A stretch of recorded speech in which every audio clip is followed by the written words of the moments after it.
kasih, Engkau Raja, Engkau yang kusembah, karena seluruh hidup kami dikontrol, dipimpin oleh Engkau. Kami sambut firman-Mu pada pagi hari ini dalam nama hormat kemuliaan bagi Yesus Kristus Tuhan. Amin. Selamat pagi ibu-ibu semuanya. Ya, selamat pagi Ananda yang mungil. Ya, baru kali ini saya berkhotbah didampingi majelis termuda. Dan cukup bertahan loh ya. Karena saya tahu banyak hamba Tuhan senior dan mungkin sudah populer. Salah satu kesulitan pelayanan itu ke anak, ya, dekatin anak, ditinggal lari anak, luar biasa. Ya, pagi hari ini saya merenungkan apa yang saya sodorkan sebagai sebuah tema. Mungkin saja memang khotbah saya seperti seorang nabi di padang gurun, karena memang dunia dan karakteristik manusia makin sulit bersentuhan dengan topik ini, ya.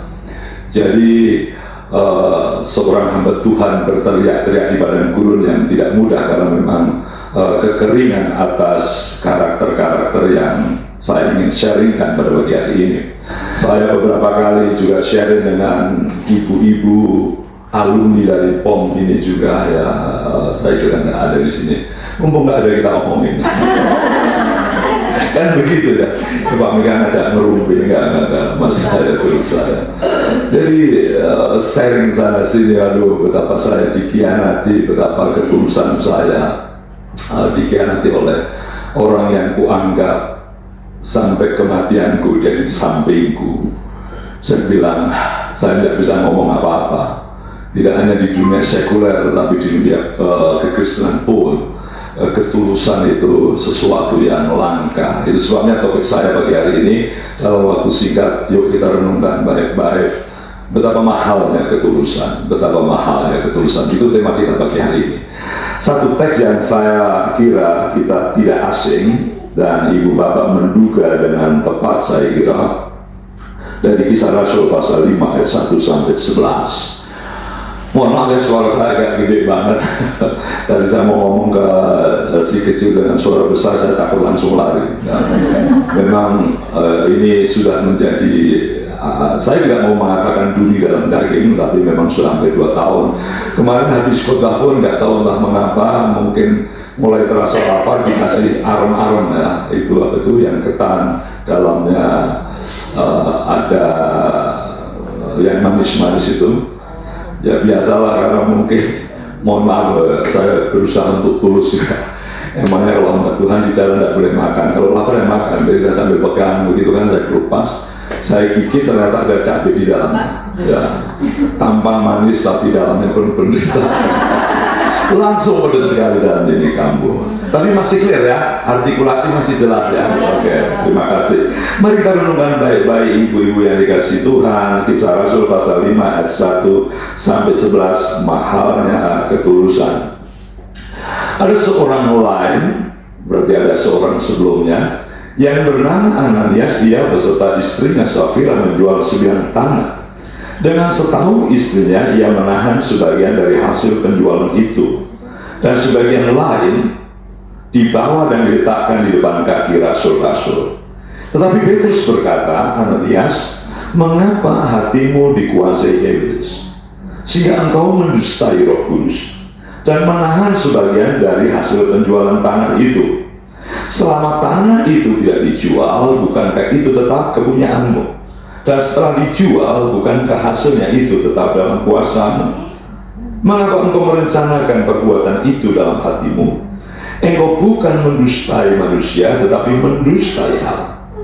Ketika mendengar perkataan itu, rebahlah Ananias dan putuslah nyawanya.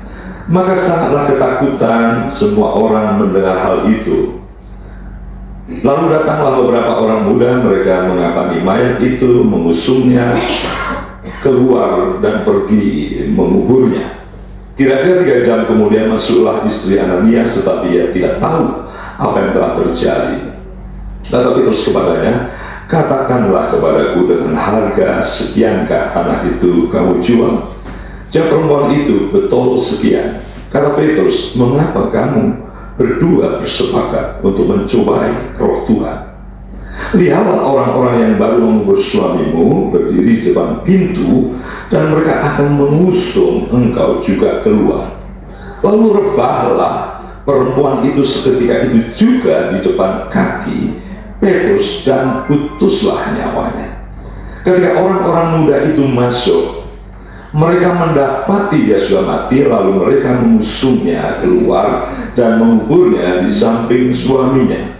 Maka sangatlah ketakutanlah seluruh jemaat dan semua orang yang mendengar hal itu. Ironis dan sangat menyedihkan, sebuah peristiwa tragis dalam sejarah Kisah Rasul, di mana Injil Tuhan mencapai banyak orang.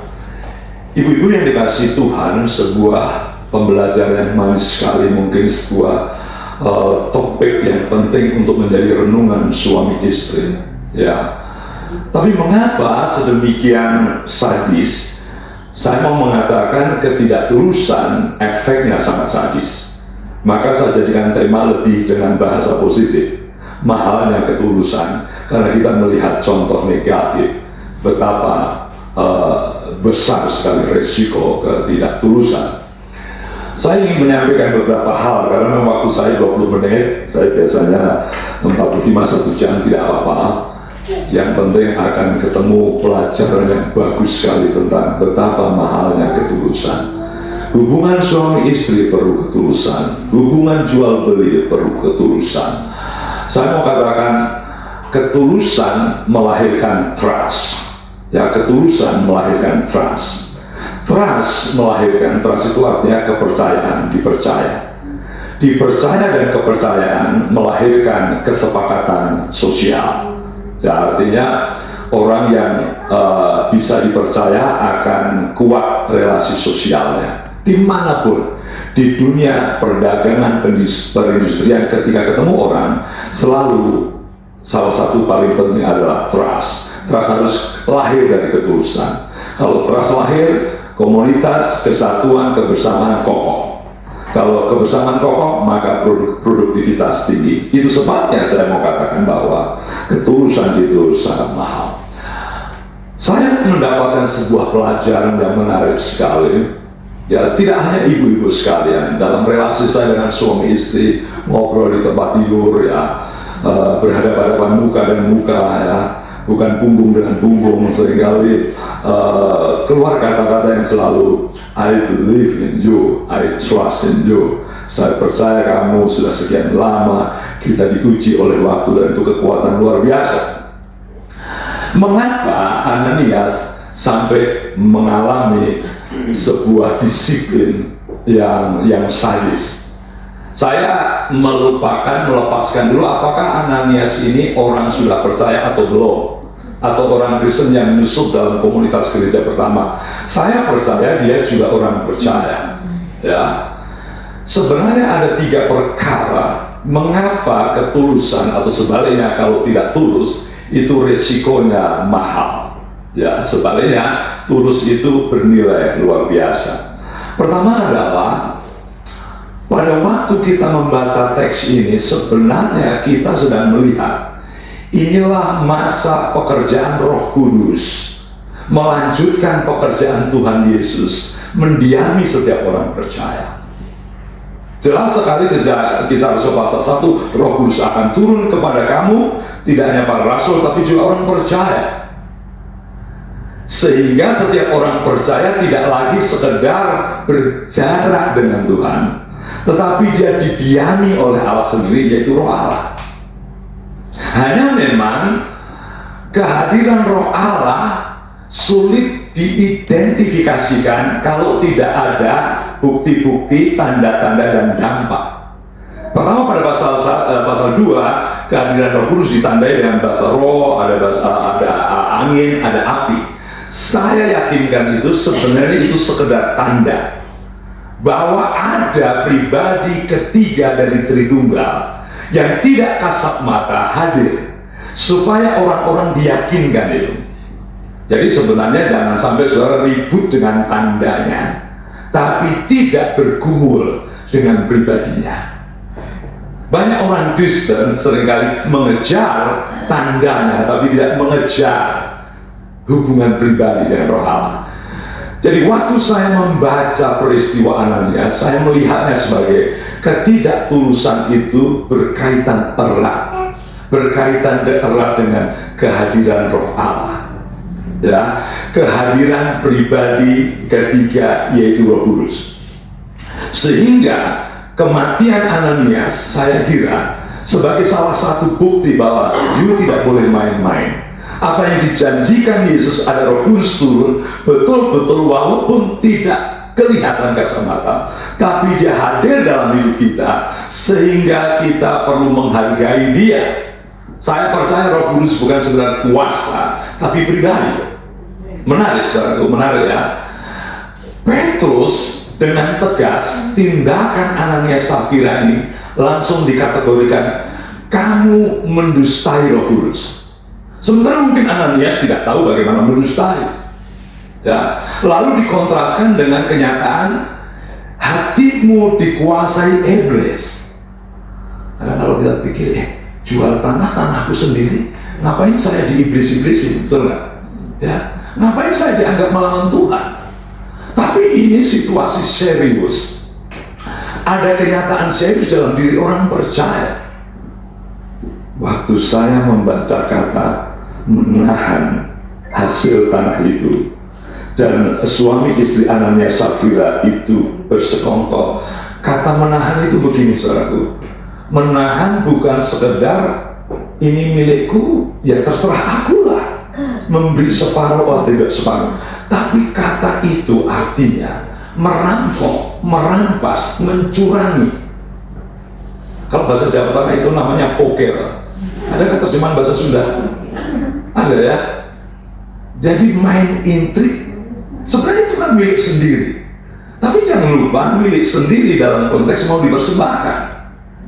Jadi sesungguhnya kata menahan di sini terjemahnya terlalu datar. Tapi sebenarnya menahan di situ adalah merampas, merampok, ya, mengakali. Luar biasa. Ya. Petrus tentu tidak melihat jual beli mereka, tetapi Roh Allah memimpin. Jadi ketulusan itu begitu mahal, karena ketulusan itu berkaitan dengan hormat kita pada Roh Allah. Ya, hormat kita pada yang hadir dalam hati kita. Ya, jadi saudaraku, yang membuat kita tulus, jujur, jangan sekedar dipengaruhi peraturan ketat, tapi ada Roh Allah yang memberikan kuasa untuk melahirkan keteraturan hidup. Amin. Amin. Karena Kristenan bukan lagi berputar peraturan di luar dirinya, hukum Taurat, tetapi hukum yang keluar dari dalam. Ya, makanya Petrus bilang, kamu mendustai Roh Kudus, kamu dikuasai oleh iblis. Mati sudah. Jadi ketulusan itu, ibu-ibu yang dikasih Tuhan, kepada suamimu, kepada anakmu, dimanapun saudara sedang mengeluarkan kepekaan kita atas Roh Allah. Ya, ini penting ya. Dimanapun.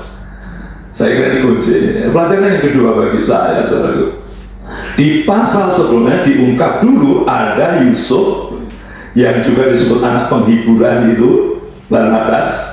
Ya, dia mempersembahkan, itu kan masa-masa gereja Tuhan perdana itu mengalami luapan pekerjaan Roh Allah. Ada hati berkorban, saling menjual kekayaannya, saling memberi. Ya, kadang orang tafsirkannya Kristen itu kayak komunis, jual kekayaannya untuk sama rata, sama rasa. Tapi beda. Komunis dipaksa oleh hukum komunis, hukum sosialis. Tetapi kekristenan dikuasai oleh hukum Roh Allah. Ya, memberi itu sebagai sebuah kuasa dari dalam. Jadi sebuah pelajaran kedua yang patut kita renungkan, saya sudah singgung, bahwa memang ketulusan adalah sebuah kekuatan yang andil dalam komunitas. Ya, saya kira kematian Ananias bukan sekedar sebuah peringatan bahwa kamu itu melanggar Tuhan, tidak hanya itu, tapi kamu menghancurkan fellowship. Ya, Karena Kisah Rasul pasal 2, pasal 4 jelas sekali, mereka saling memberi, menyerahkan pada rasul-rasul, dan saling mengalami pencukupan Tuhan. Jadi kalau ketulusan itu, ketidaktulusan maksud saya, dilakukan oleh anak, dia mengkamiri fellowship. Nah, saya yakinkan saudara ya, sedikit saja kita tidak tulus, bisa berabe. Betul? Saya pernah katakan, untuk seorang dipecat dari perusahaan, dipecat dari gereja, entah itu pendeta, entah itu majelis, apapun, bisa jadi gara-gara curang dan uang 10.000, betul? Ya, langsung blacklist. Ya. Kalau saudara datang ke gereja minggu lalu, wajahnya menor, kok minggu depan agak berkurang, nggak akan dipecat. Iya kan? Berkurang ini. Wah, dulu Anda cantik, semangat, sekarang merosot, saya keluarkan kamu. No, never. Tapi uang 10.000 karena tidak tulus bisa berbahaya. Jadi yang kedua adalah, mengapa ketulusan itu mahal? Karena ketulusan itu bisa mengkamiri, kalau tidak tulus bisa mengkamiri fellowship. Nah, keluarga saudara juga bangkitkan itu, sharing dengan anak-anak. Lebih baik justru, nah tadi uang pesangonmu, maaf banget, mak lapar di jalan beli gorengan, itu lebih baik. Maaf tadi ada titipan, saya kasih untuk parkir. Positif tetapi berdiri di atas ketidaktulusan. Bahaya. Tulus dan tulus. Saya yakin suami akan bangga kalau istri-istrinya tulus. Amin. Amin. Tapi ini gajimu sudah mendekati tinggal sepertiga. Lo kemana saja? Tulus, ya kan? Untuk beli ini sekian, untuk beli ini sekian. Saya kira suami juga sangat terhargai kalau kita tulus. Amin. Amin. Lebih daripada kuatnya lihat wajah saudara. Yang terakhir saudara, karena waktu saya terbatas, ya memang buktinya bahwa ketidaktulusan itu akibatnya fatal. Betul kan? Kematian. Saya tidak sedang mengkhotbahkan apakah ini masih relevan Pak, orang tidak tulus itu mati. Tapi sebenarnya dari sejak Taman Eden, ada benar nggak tulus juga. Betul kan? Lempar-lempar kesalahan. Kau makan buah rendah ini karena perempuan yang kau bikin untuk aku. Wanita, kau berbuat makan buah rendah itu si iblis. Saya nggak tahu, andai kan, ini berandai-andai kan, tapi sudah terlanjur ribuan tahun lalu ya. Andai kan Adam, iya saya salah, istri saya ngajak kok saya melanggar engkau ya Tuhan. Bisa jadi ceritanya lain, dan mungkin saya tidak berkhotbah juga. Ceritanya lain. Mungkin aduh maaf Tuhan, saya itu memang ingin makan itu, tetapi saya nggak kuat dengan bujukan si ular itu. Ya, si ular itu saya salah. Saya duga ceritanya lain. Ya. Lalu ketulusan itu terjadi karena Tuhan penuh kemurahan. Jadi semua sejarah panjang kita adalah sejarah bertubi-tubi persoalan simpel. Salah satu kita adalah ketulusan. Amin. Ya, saya kira gitu dengan saya. Tahun 92 itu baru dikasih Tuhan, saya mengajar satu sekolah tinggi teologi yang sekarang sudah tutup. Saya punya mahasiswa yang memang, jangan pikir di sekolah teologi selalu ketemu orang-orang yang sudah terbentuk. Oh banyak, banyak saudaraku, apalagi yang baru dari SMA itu lebih banyak kayak lembaga pemulihan. Ya. Jadi ada 3 kasus, ada 3 orang mahasiswa yang bandelnya bukan main. Singkat ceritanya, mungkin dia tidak siap masuk di pendidikan teologi karena harus latihan puasa, harus prihatin, dana kuliah nggak jelas ya kan. Dia bikin ulah, salah satunya memang jagoan itu. Saya waktu itu masih krempeng, masih tipis badan saya, masih slim fit. Ya ini 3 anak ini sudah punya pengalaman hidup berkelahi. Jadi singkat ceritanya, entah mengapa malam itu dia marah dan seluruh makanan dikotorin. Maaf, tidak bisa dibayangkan nanti waktu makan ya, tidak bisa dibayangkan. Karena itu mereka mencabut bulu ketiak, dimasukkan di sayur nangka, ya sayur nangka. Saya tidak bisa lupa itu. Bukan tidak bisa menampung, tapi sebuah pelajaran ketidaktulusan. Wah, anak-anak ada yang tahu dan dia bilang jangan makan sayur nangka itu. Kemudian kemarin kedua listrik itu dikonsleting, ya di shortcut, jadi dinyalain nggak nyala terus. Waduh, cilaka ini. Aduh, saya bilang ini melayani calon pendeta lebih mudah yang tidak ingin jadi pendeta, ya. Jadi melayani yang tidak ingin jadi pendeta lebih mudah daripada yang ingin jadi pendeta. Saya panggil berkali-kali, dan adanya lapor memang, Mbak Mika 3 orang ini harus dipanggil. Wah, sebenarnya saya gemetar juga, saya jujur saja saudara. Karena kalau kelahi, mana mungkin kelahi, dijotos sekali saya kira 3-4 gigi saya lepas. Saya panggil dia. Saya sudah sehalus-halusnya ya, orang Jawa kan. Kau tahu nggak ada persoalan di kampus kita ini, ada orang yang tidak mau makan cici melihat nangka. Oh ya Pak, lihat. Oh ya Pak, pinter banget alibi ya. Terus listrik dikonsleting, wah itu harus dijotos Pak. Itu mirip Daud ketika jatuh dengan Batseba. Betul? Kamu nggak tahu nggak?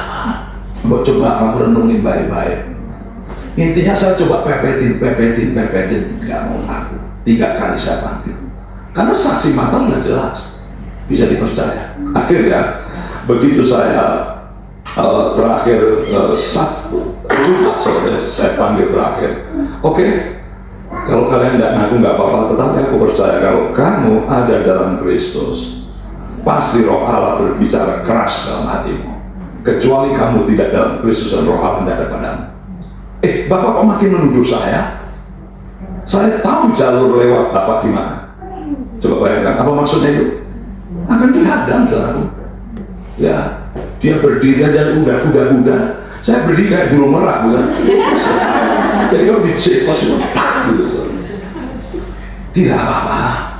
Saya siapapun yang saya hadapi, tapi kalau Roh Allah ada padamu, aku yakin ada sesuatu yang pasti terjadi atas hidup. Sehingga ceritanya minggu depan, saudara saya datang pulang dan datang kembali itu udah hidup juga. Saya mengandalkan Tuhan dan menghadapi perasaan begini tidak mudah.